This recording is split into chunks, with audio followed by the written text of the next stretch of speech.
on the king of Sacramento sports talk, Sports 1140 KHTK. All right, so if you listen to the show, you know that I'm a hardcore wrestling fan. Verlad is a hardcore wrestling fan. We're trying to get JJ back into it. He's like an old school wrestling fan, but he's aware of what's going on. And of course, this week, lots of news about Vince McMahon, the CEO of the WWE. Of course, he is also the creative mind behind World Wrestling Entertainment, and he is in some hot water, so to speak. A lot of talk about this $3 million hush payment, also multiple NDAs and possible misconduct toward employees. And really, there's nobody better to get on the phone than the guy we have on the phone right now. His name is Dave Meltzer, Wrestling Observer newsletter. If you're a wrestling fan, you know Dave has been writing about wrestling and mixed martial arts for a long time. Dave, it's a pleasure to have you on the show. I want to ask you about this report that surfaced on Twitter and whether or not you can confirm this. Before we get into the Vince stepping down stuff, there is a report that Kevin Dunn, who is the producer of WWE TV, and John Laurinaitis of Talent Relations, who is also kind of wrapped up in these cases with Vince, there's a report out there saying that both of those men were asked to leave the building before SmackDown tonight and that they were walked out in front of the roster. Can you confirm that news? I have not heard that, and it would actually contradict something that I heard earlier today, but I will check on that. I have not heard that. Would it surprise you that if Kevin Dunn and Laurinaitis showed the exit today? Kevin Dunn would shock me, or would surprise me. John Laurinaitis wouldn't surprise me at all. No. All right, let's get to the Vince McMahon side of this, Dave. Were you surprised, speaking of surprised, were you surprised that McMahon decided to step down, at least temporarily, during this investigation as CEO of the company? Not shocked. I mean, I was shocked it happened this soon.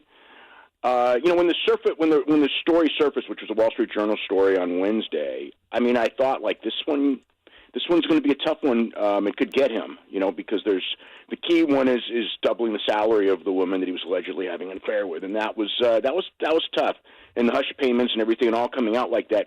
So I knew he was going to be under a lot of scrutiny, and how it ends up, I think, depends on they have an independent investigation going on, and I think it depends on the results of the investigation whether he'll sink or swim. I mean, look, I live in Silicon Valley, and I've seen executives far more powerful than Vince McMahon get taken down in sex cases. So nothing would shock me. And if you followed wrestling, I mean, the stories of Vince McMahon, I mean, they're not.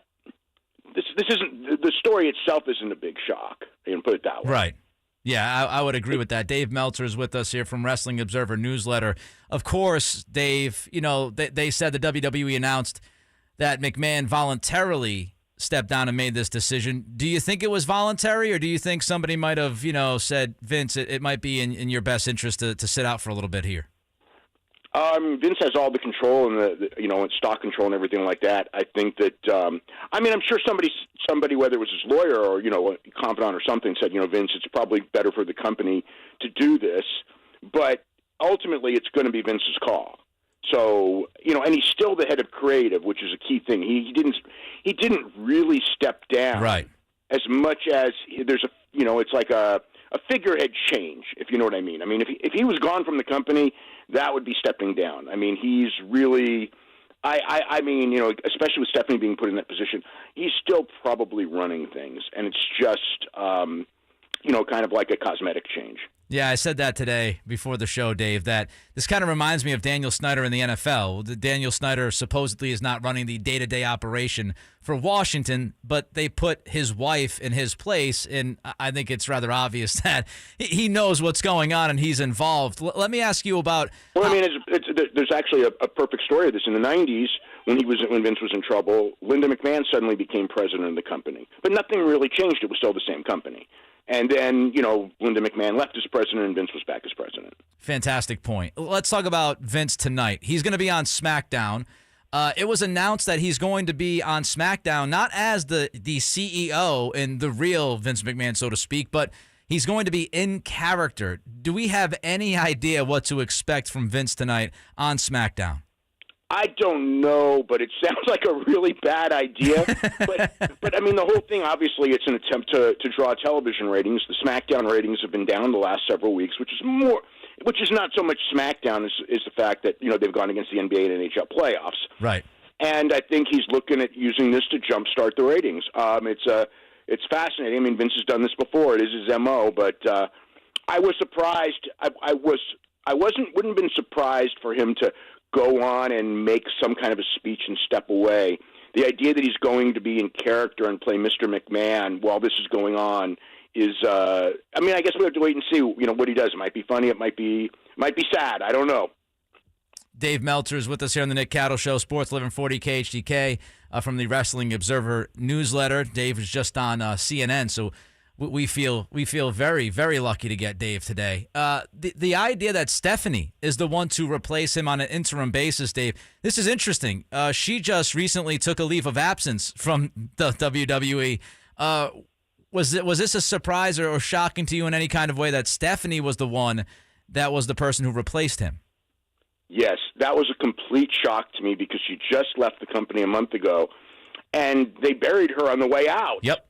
If she just left quietly and came back in this role, I wouldn't have been surprised. But they literally just buried her 2 weeks ago, and here she is, basically saying she wasn't good enough at her job, and now she's running, she's in theory running the whole company and chairwoman of the board.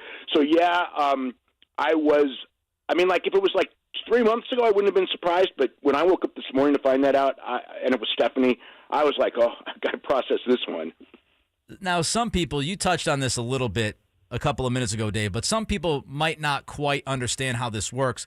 Could you explain why Vince just couldn't be voted out as the figurehead by, the board of directors of the WWE? Yeah, Vince, even though he owns 38% of the stock, so in theory, you could vote him out that way. He owns 80% of the voting stock. So, from a voting standpoint, he cannot be voted out. That's the way when they went public, they used the way that they did the stock, basically made him, impenetrable to a hostile takeover. So if he were to leave, in theory, it is going to be of his own choice. As far as that goes. Obviously there's a morals clause, and they could get him on that perhaps, especially with these charges. So, as far as his employment agreement and everything like that, as everyone would have, he's got a morals clause in there. If he was forced out, and we're saying forced out, it's time that you're going to go, whether it's the sponsors, whether it's, NBC or Fox, and they say, Vince, you got to leave. Would it be Nick Khan to take his place on the business side? Yes. I would think there would be Nick Khan on the business side. The question is who would on the wrestling side, and that I don't know as well. But Nick Khan, yeah.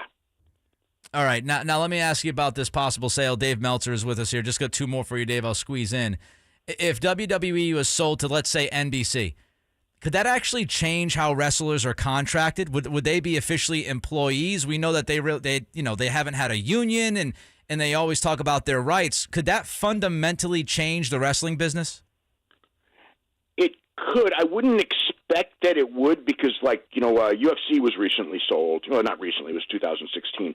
And it didn't fundamentally change there. Everything was kind of the same. Could it? Could the wrestlers at that moment really push to get involved with the Screen Actors Guild? Because, in theory, that's really what they are, is television performers. Right. I think that if the wrestlers banded together at that point of the sale, before a big show and everything like that, I think they could. There's a good chance I think that they could get something, especially with Vince out and more of a company. Yeah, if it's like an NBC that's more used to dealing with the Screen Actors Guild, I think that might be a good thing for the wrestlers to make a move right about that time. Last one for you, Dave, and again, thank you for the time. Got about 30 seconds here. What would happen creatively? What's your best guess? Bruce Pritchard obviously is there. Would Paul Heyman get involved? Would HBK possibly get promoted from NXT 2.0? How would that kind of shake out? Man, that's the loaded question, and I don't know the answer. In theory, Bruce Pritchard would be the number 2 guy, but I don't know that he's the guy to carry it.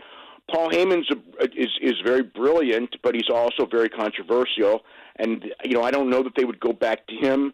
Sean, that's a possibility. It is definitely a possibility. But yeah, you don't know. I think legitimately any of those 3. I don't know. Sean's never really done it for the main roster. He's doing it for NXT. So I would say Bruce would be the favorite because that's where things were in play. But I think that there would be other people like Jeff Jarrett, who's on the team, maybe someone from the outside. So but that is the big question. Yeah. Dave, thank you for your time. I know you're very busy right now, and let's keep up on this story. I'd love to have you again. I appreciate you. Have a good weekend. Okay, awesome. All right, there goes Dave Meltzer, Wrestling Observer newsletter. Some fantastic stuff from Dave. And, this story, it's a heck of a story.